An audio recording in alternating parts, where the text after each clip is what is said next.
Hey there, it's Missy from Shimmerz again, and today I wanted to show you something fun and easy that you can do to create lots of color and texture for your projects using vellum, some acrylic paint, and your Shimmerz sprays. So I have a sheet of vellum here, and this is just some cheap white acrylic paint that you can buy at a craft store or Walmart.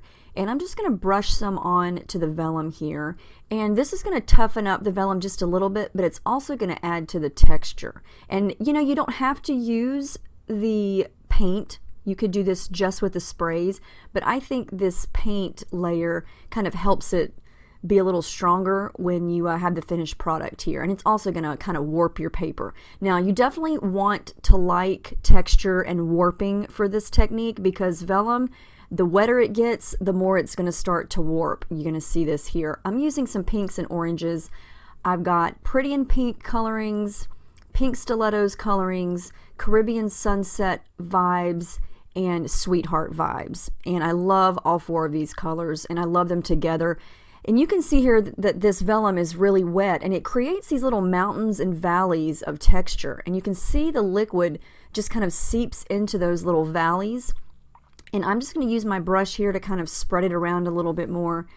And it's going to create a really fun look when it's all dry. And you could add as much as you want, you know, but just be aware that the vellum is going to get wavy. You know, it's not going to stay flat.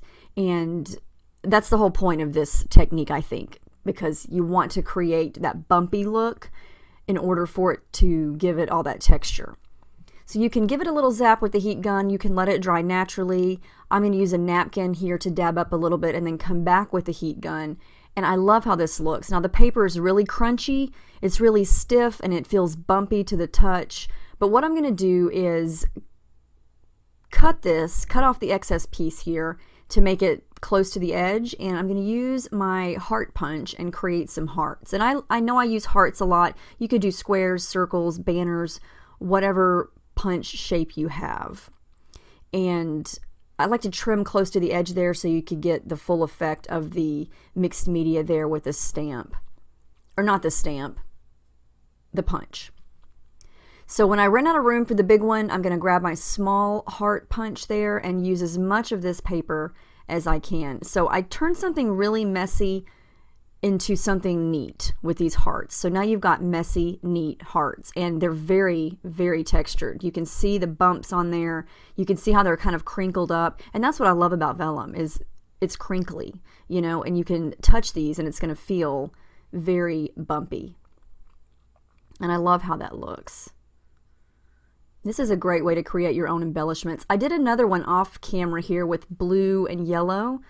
No Yoking and Heidi Ho Blue, just two colors, and it created this really pretty textured look here. And I decided to create a layout using both of these pieces, and here it is. I used some of the blue paper and then the hearts, and used some washi tape from my stash and a couple of embellishments that I had lying around. And I love how this turned out. Look at the texture. I love how that looks. If you love texture and you love mixed media, this is something fun and easy and pretty quick that you could try. Any colors, you can see here the possibilities of colors are endless. This was really fun to do. I definitely want to try this again. So get your hands on some vellum and give it a try.